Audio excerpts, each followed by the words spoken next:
Salut les gars. Ben voilà, je vous l'avais dit qu'on se reverrait au mois de juin pour discuter un petit peu. Aujourd'hui, j'ai invité mon ami Jacques Bayle, que vous connaissez tous, parce que lui, il connaît le foot, et j'aime bien faire les minutes avec des gens qui comprennent quand même le foot et pas des jobastrons. Alors, on va discuter de quoi aujourd'hui, Jacques? Eh bien, de ce qu'on perçoit à travers les propos de Villas-Boas, de Zubizarreta, au niveau du recrutement, au niveau de la situation de l'Olympique de Marseille. Je trouve qu'enfin, eux, au moins, sont francs. Il y aura un petit mercato. On va essayer de faire les choses intelligemment.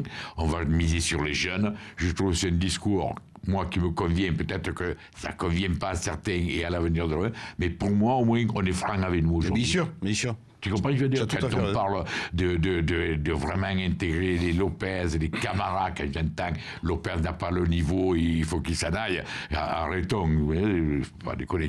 Bon, des Ocampos misés sur des jeunes, notamment ce latéral gauche de Guingamp, là, Roboco, là, pas quoi, qui a le même agent que Villas-Boas. Je trouve qu'enfin, on a une politique cohérente qui se présente par rapport à nos finances qui sont...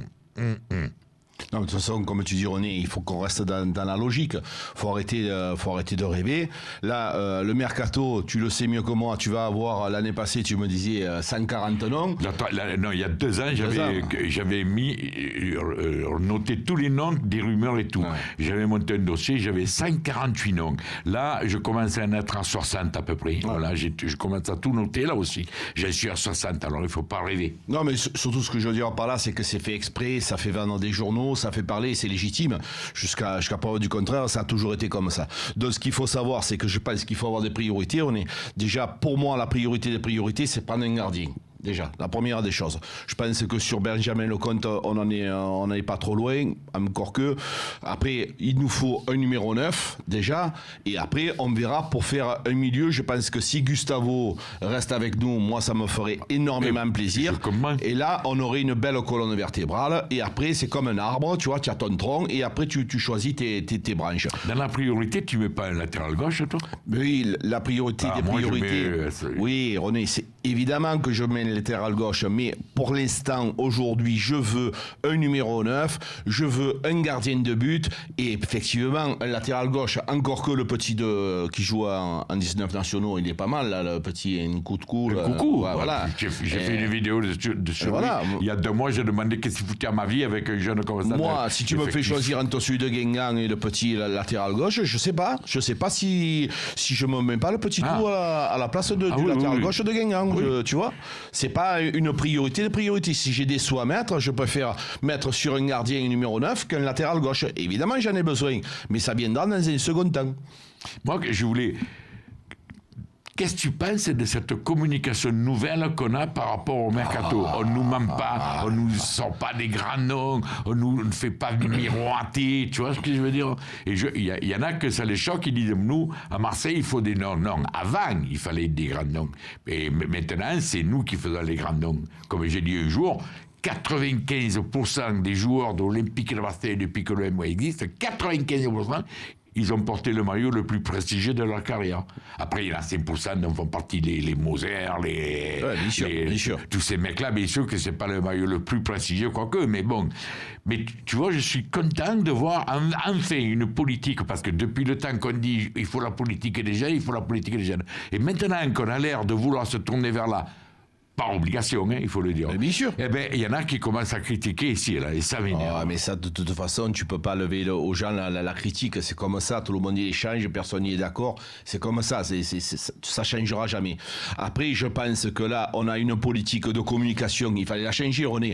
Entre Rudy Garcia et Jacques-Henri Hérault, ce Rudy Garcia qui nous mentait tout le temps, qui était toujours intouchable, imprenable, on aurait dit une forteresse. Ça, il faut le changer. Il faut, j'ai pas dit de tout dire bêtement, mais quand même tout le temps de mesurer les propos, machin. Maintenant, on va dire des vérités, c'est ce qu'on a besoin d'entendre, c'est tout. Arrêtez de nous promettre monts et merveilles, dites-nous ce qui se passe réellement, ça nous suffit. C'est tout ce qu'on veut savoir. Moi, ce qu'il a dit dans sa conférence de presse Villas-Boas, puis après il suffisait d'attendre pour lire entre les lignes, moi ça me convient très bien. Enfin, on sait où on va. Et je suis content en plus depuis le temps que je prône la politique des jeunes, enfin, par obligation comme je te dis peut-être, mais enfin on tend vers cette politique et moi, ça me plaît. Moi, ce que je veux, surtout, quand je dis moi, c'est ce que j'aimerais, c'est avoir des joueurs complémentaires, René. C'est-à-dire qu'un joueur, il est capable de jouer avec celui-là, un qui cherche la profondeur, un qui sait donner la bonne passe. Tu vois, par exemple, Gustavo Strootman, c'est le même profil de joueur. Ouais. C'est pas des joueurs qu'il nous fallait. Tu as payé ça va te coûter 105 millions d'euros sur 5 ans. Ça te sert à rien. Tu as jeté 105 millions d'euros sur 5 ans. Donc là, je veux de la complémentarité. Regarde, si tu avais à l'époque, nous, on connaît, peut-être les jeunes ne connaissent pas, Manusson, Skoblar.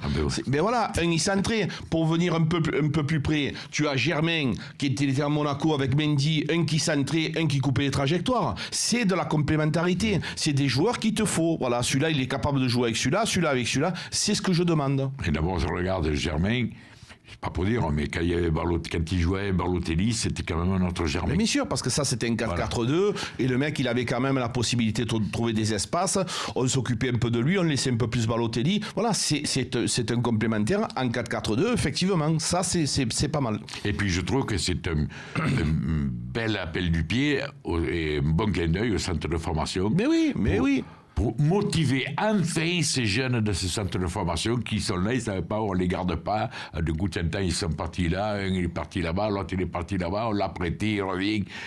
Et je trouve que c'est une politique cohérente et qui va très bien, comme avec mes idées à moi, la politique des jeunes. Parce que c'est important. Tu le sais, on travaille ensemble, tu le vois au niveau des jeunes, combien il y en a qui partent et qui ne veulent surtout pas venir à l'Olympique de Marseille. C'est quand même paradoxal. C'est qu'il faudrait que l'Olympique de Marseille recrute les meilleurs joueurs de la région. C'est une pépinière que nous avons. Tu as des gars qui s'en vont à Nice, qui s'en vont à Montpellier, qui s'en vont à l'étranger. Non, c'est la priorité des priorités, c'est l'Olympique de Marseille. J'ai vu sur les journaux qui se sont rapprochés de Herbel, qui était avant qu'ils ont changé de président. Voilà, donc déjà c'est un partenariat important. Je pense qu'avant ils travaillaient aussi avec Montpellier, Herbel. Et bien maintenant ils vont travailler avec l'Olympique de Marseille. Et bien c'est que du bien ça. Voilà, maintenant je veux croire que, écoute, il y a une nouvelle rampe de lancement. Et moi, ben peut-être que je suis innocent, mais j'ai envie d'y croire. Ben non, mais c'est pas que tu es innocent, c'est que tous les vrais amoureux de l'Olympique de Marseille, les vrais amoureux du foot, eh ben ils souhaitent que cette politique jeune réussisse.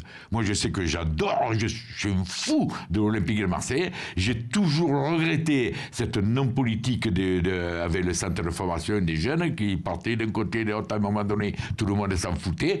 Là, enfin, on met le doigt là où c'est bien, sur le centre de formation, et nos jeunes vont, et c'est pas tellement nos jeunes, c'est les parents surtout des jeunes.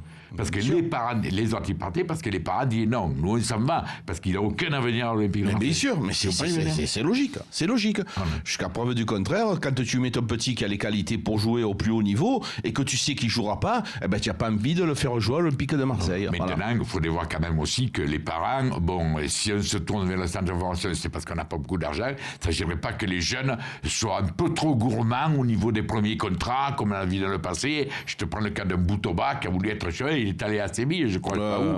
Et là où il est à Montpellier, on ne le voit plus. Il est perdu quand même. Tout ça parce qu'il avait un entourage qui était gourmand, qui était si. Alors, les jeunes, vous avez votre avenir à l'OM, mais les parents, arrêtez d'être gourmands. Votre fils, c'est pas une tirelire. Et sûrement, il faut être raisonnable. Voilà. Non, mais j'ai bon espoir, René. Je vois les choses qui ont changé.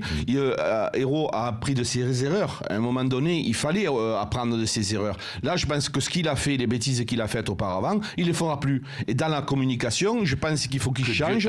Non, mais je pense que ça peut le faire. Ça peut le faire. Bon, ben voilà, avec combien? Hop, papa, on va se faire engueuler par le patron. Il y a 8 minutes et quelques. Les gars, à la prochaine. On reviendra, vous cassez pas la tête. Bonne journée.